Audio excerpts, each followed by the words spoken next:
everyone, my name is Karen, this is my channel RatherBeReading, and today I'm bringing to you a recent reads video.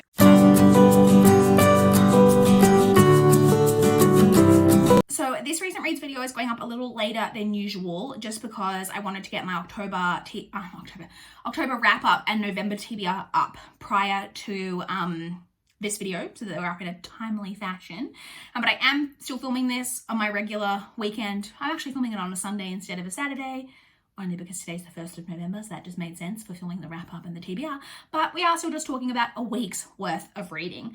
And in fact, my worst week of reading that I had in the whole of October, and October was already a terrible reading month. So I only finished one book in the past week. I was gonna say in October. No, I read more than that in October, but only one in the past week. I did also have one DNF though, so let's quickly go through these. This will probably be a super quick recent reads video. So the first book that I attempted, which I ended up DNFing, was Burqalicious, The Dubai Diaries by Becky, Wicks. This is a non-fiction memoir about a woman who immigrates from London to Dubai.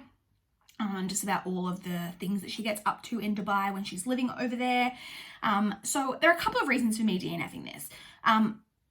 I maybe would have pushed through it in other circumstances, even though I honestly wasn't loving it that much, but I also was having a lot of TBR pressure with my library books. I've mentioned in other videos, my library account was locked because I had books that were really overdue, and so I was being charged restocking fees on them, which I needed to return them in order to remove those restocking fees from my account. And this was one of the ones that was really overdue. And so when I was getting part of the way through it and I wasn't loving it, it was like, do I take even more time to finish this when I could just DNF it and then return it to the library because I already wasn't loving it? And so that's what I decided to do, because I read 80 pages. It was only just over 300 pages, but it was just honestly really dull. It was told in diary entries, but I don't, and this is a personal opinion, I don't believe that they were genuine diary entries. It was like they thought that would be a cool format to tell it in. And so maybe she did have diaries that she was keeping at those time, but they were very clearly heavily edited because they just weren't written in the way that a diary entry would be written, if that makes sense. And there was just, like I said, it was just really dull. It was just a lot of the generic details about her life. And a lot of it was her going to different bars, karaoke places, getting really drunk, the shenanigans surrounding her living situation, and just honestly none of it was that interesting, and so I just couldn't be bothered with it. Like I said, I already had those library fine issues, so I just was like, meh, can't be bothered, decided to DNF that. And then moved on to another library book that I needed to complete because it also had a fine on it, but I did complete this one, which was The Secrets of Lily Grays by Sarah Strohmeyer. So this is one that I had been really excited to get to from my library TBR, because it's one of the ones that I need to read for one of my goals. It had a really interesting plot. It's about a girl who lives with her single mother and her aunt and her grandmother, so it's like an all-women household, and they run a funeral home. And she has always wanted to take over the family business when she grows up and become a mortician and all of that. It's very interested in the family business. So already that is kind of an interesting element, but then I was really intrigued by the plot that it's supposed to be about, that there's this really popular girl in the school. She's part of this kind of it couple, but our main character has had some kind of friendship that is maybe bordering on them having a romance with the male of the couple. And her and this girl get into this kind of fight at one point, and then very shortly after this fight, the female of the couple is found dead. And so I was like, oh, all very intriguing. And honestly, I was a little bit disappointed with this. The whole plot overall, and a lot of the stuff going on with it is and I know it's YA, and there's a lot of stories like this that you have to kind of really suspend, your beliefs about the way things would work, but this was just on another level. There was so many things happening in this. Sorry, I just leaned really far into the camera. There were so many things happening in this that I was just like, that wouldn't happen. It was just ridiculous. A lot around the police investigation, and then the ending part, and it was all just a lot going on that I was like, no.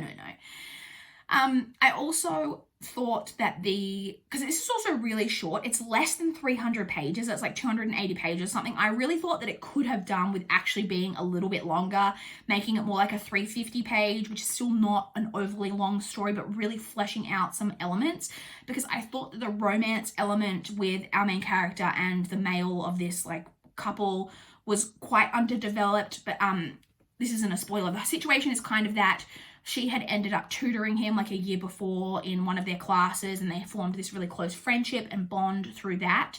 And it's that kind of situation, but that was really kind of underdeveloped. That all happens before the story starts, and we're just kind of told that. We never really see, because then the female of the couple dies and the two main suspects are her and the boyfriend, because the boyfriend's always a suspect, and so they don't have a lot of contact throughout the actual novel. And so it felt kind of like underdeveloped, because we're only really told about this great connection that they have. We never actually really see it ourselves. There's also a lot of the like not like other girls trope, which is not one of my faves, obviously, because our female main character wants to be like mortician, take over the family business when she grows up, all of that. It's very much like that she's different from other girls because she's into like quirky emo stuff, and you know, she's not into, they call, and like some of it like is fine, because I do think there is a lot of that kind of goes on in high school if you are a little bit more on the fringes of you know, personality groups in high school. You know, they call the popular girls the tragically normals and all of that, and that is fine to some extent, because I do, like I said, think that there is a lot of that goes on in high school. But it was very much a lot like these girls were all just like silly, frivolous girls, and she was like more deep and, you know, all of that type of thing. I also feel like they tried for a big twist, like with the ending, but again, it just was not well established. Again, if the novel had just been a little bit longer, and I think that part of the story could have been like fleshed out a little bit, like a little bit more lead up could have happened. It wasn't necessarily like it came out of left field, because it's not like I found it completely shocking or anything, but I just still don't think that it was well built up. So I still gave it 3 stars. It wasn't a terrible book. I didn't hate it. I enjoyed my reading experience for the most part, but it definitely was a little bit lackluster in a couple of different elements. And so that's all that I read this week. To touch on my currently reading, honestly, my currently reading is a little disingenuous because I'm filming this a little later than I normally do. So what I was currently reading, if I filmed this yesterday, like I normally would be Shiny Broken Pieces by Sona Charapotra and John Yale Clayton, the sequel to Tiny Pretty Things.